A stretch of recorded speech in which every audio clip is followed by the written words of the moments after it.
voilà, déjà ça c'est des bases quoi. Donc je vais faire une nouvelle scène et je vais démarrer un truc.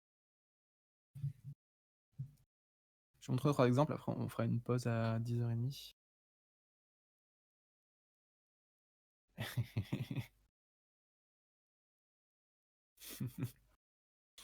Chaque fois que je regarde cette scène, j'ai vraiment l'impression de sentir le bacon brûler. Mais vraiment, il y a un truc, genre je regarde et ça sent le bacon dans ma tête, c'est incroyable. En fait, elle me fait rire. Je sais qu'elle est tragique, mais elle me fait énormément rire.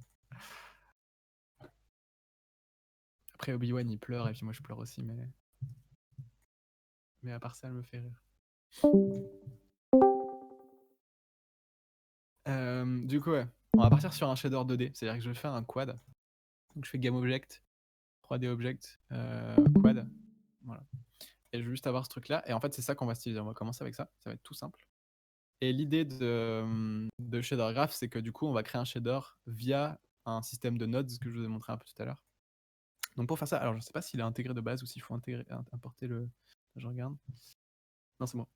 Il est intégré de base. Donc pour créer un nouveau shader, clic droit, create, notez-le ça. Hein. Clic droit, create, et dans shader là, vous allez avoir les. Donc ça, c'est les shaders de base, c'est les trucs qui vous permettent de coder un shader. C'est là, si vous faites les premiers là, ça va vous créer un fichier texte dans lequel vous avez du code en fait. Si vous allez dans les graphes, là, ça va vous créer un fichier où si vous double-cliquez dessus, vous allez avoir un éditeur avec des graphiques et tout. Quoi. Donc c'est cela qu'on va faire. Unlit graph, ça va être le plus simple. Ça va être celui où il y a juste, il n'y a pas de lumière, il n'y a pas de shading, il n'y a pas d'ombre et de lumière. Ça va vraiment être des sprites un peu plus comme des sprites renderer où ils s'en foutent de la lumière, mais juste on va gérer les couleurs d'une texture. On va commencer par ça. PBR graph, ça vous fait un graphique sur lequel vous allez avoir des options déjà tout faites de Metallic, Smoothness, tous les trucs qu'il y a dans un shader standard en fait, un shader PBR. Je rappelle, PBR, c'est Physically Based Rendering, c'est ce qui fait que vous avez les matériaux de substance, etc., là, avec normal map, etc. Quoi. Donc voilà, vous avez déjà deux choix, un truc qui fait plus sprite et un truc qui fait plus 3D avec déjà des effets en fait. Après, vous avez des VFX, etc. Mais c'est ces deux premiers-là déjà qui sont intéressants. En fait. Donc je vais créer un lit de base et je vais l'appeler test shader, je vais pas faire le fou. Ouais, et le fait d'avoir ça, maintenant je peux double-cliquer dessus, ça m'ouvre, donc c'est là qu'on va s'amuser et tout. Je fais une grosse introduction, c'est important que vous compreniez ce que c'est les shaders, mais c'est là vraiment qu'on va commencer à faire des trucs. On va choisir la couleur de l'objet et tout. Donc là, c'est ici que je vais régler mon shader. J'ai juste double-cliqué dessus et ça m'a ouvert cette fenêtre. Hein. Encore une fois, si vous n'avez pas fait un projet URP là, quand vous avez créé votre projet, vous n'avez pas tous ces trucs là par défaut. Il faut les importer en fait. Si vous avez déjà un shader et que vous avez déjà créé un projet et que vous voulez ajouter ces trucs là dessus, il faut importer le package qui s'appelle Universal RP et il faut importer le package qui s'appelle Shader Graph. Il est là. Et il y a aussi Scriptable Build Pipeline non, Scriptable Render Pipeline. Ah mais il est pas là. Donc je pense que c'est juste Universal RP. Hein. Donc c'est ces trucs là quoi. Universal RP et Shader Graph, c'est ça qui vous permet à la fin de faire marcher votre projet. Et il faut régler des trucs et tout. Créer de base un projet déjà c'est cool. Donc là j'ai mon shader et après pour l'appliquer à mon objet, sur l'appliquer là, il faut que je crée un matériel. Hop, il devrait créer de matériel. Je vais l'appeler quad test. Donc là ce matériel là, de base il est en mode standard, c'est-à-dire que là, je peux l'appliquer dessus. Et il est en mode, là, il est en mode standard. Je peux mettre une texture ici. Ça, c'est le shader de base, quoi. Mais maintenant, mon shader que j'ai créé, la test shader, je peux venir l'appliquer à mon matériel. Si je vais dans shader ici, shader graph, et là, j'ai mon matériel qui est là, que j'ai créé ici. Et vous voyez, de base, il a aucune option. Il a même pas une option pour mettre une texture et tout, parce que ça, c'est des trucs qu'il faut que je crée moi-même. Mais de base, il va être juste vide comme ça. Et il va avoir un rendu gris comme ça par défaut. Quoi. Si je regarde pourquoi il est gris, je vais dans mon shader. Déjà, on peut voir ici qu'il y a une option qui s'appelle couleur. Et en fait, ça, c'est la couleur qui va rendre à l'écran, en fait. Si je le mets en rouge, là, comme ça, je vais faire Save Asset. Ça permet d'enregistrer mon shader. Je reviens dans ma scène, hop, l'objet, il est rouge. Voilà. Donc là, c'est ici qu'on va régler les couleurs, en fait. C'est déjà ça. Ça, c'est le... Donc on a un système de nodes qui nous permet de relier des trucs les uns avec les autres. Je vais faire des nodes à la con, là. Voilà, vous avez des nodes comme ça qu'on peut relier à la suite et faire plein d'effets. Je reviens sur les nodes après, hein. Je prends des nodes au hasard, là. Hop. Qu'on peut relier à la suite comme ça et rajouter des trucs. Ça, c'est notre node finale. C'est le truc où on va venir mettre la couleur finale à cet endroit-là, en fait. C'est ici que le rendu se fait, en fait. Mais ouais, ici, on va avoir tout un système de nodes qu'on va relier. Et puis Du coup, si je veux avoir déjà une couleur qui s'affiche là, pour changer la couleur de mon objet depuis le matériel, peux créer ici, j'ai une fenêtre dans laquelle je vais dire une série de propriétés. Les propriétés, c'est ça, c'est les variables qui vont s'afficher ici en fait. Ce qui fait que mon shader, il sera pas uniquement branché à une couleur.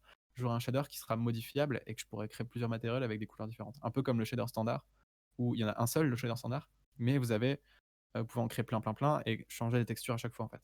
C'est pas un shader égale un rendu, c'est un shader égale un type de matériel, et dessus vous pouvez changer des options en fait. Je vais rajouter une option de couleur du coup.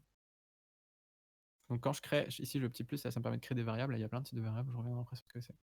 De base, il y a couleur. Je vais agrandir un peu ce truc-là.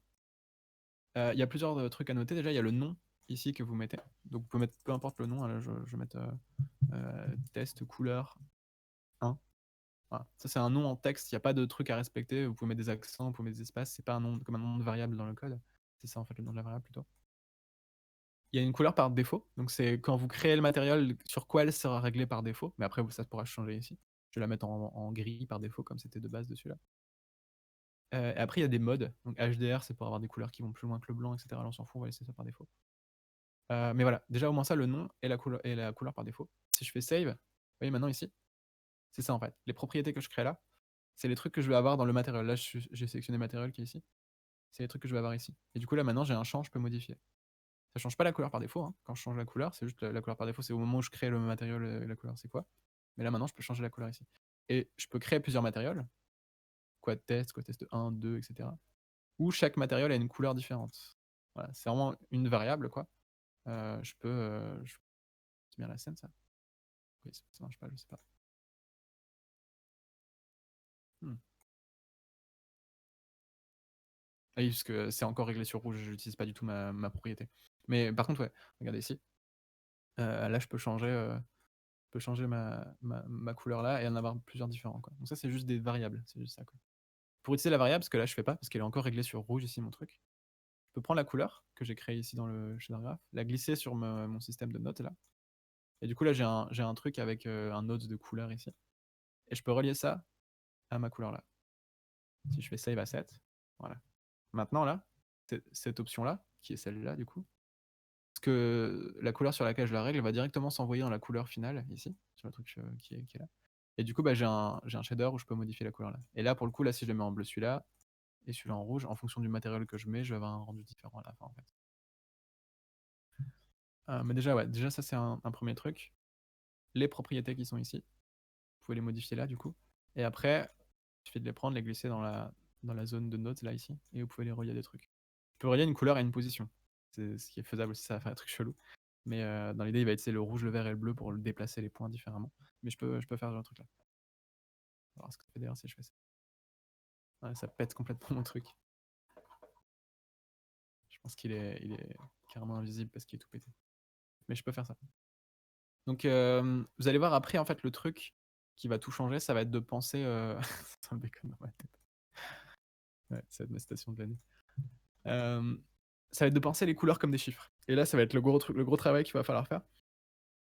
De penser les couleurs comme juste un mélange de R, V et B. Et de penser au fait qu'on peut multiplier, ajouter ces valeurs-là pour créer des trucs différents à la fin, en fait, pour créer des rendus différents. S'il y a vraiment un truc qui change tout quand vous codez shader, c'est ça, c'est arriver à penser les couleurs juste comme des chiffres purs, en fait. Du blanc, c'est 100%, c'est le chiffre 1. Du noir, c'est 0, c'est le chiffre, c'est le chiffre 0, quoi, c'est 0%. 0,5, c'est un gris 50%. Et du coup, en sachant ça, vous pouvez ajouter ou multiplier ces valeurs pour créer des variantes différentes de couleurs et pour créer des lumières différentes.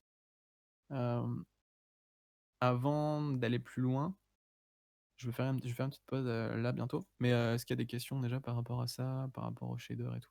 Là, c'est très, pour l'instant, on est à la base. Hein. Mais profitez déjà.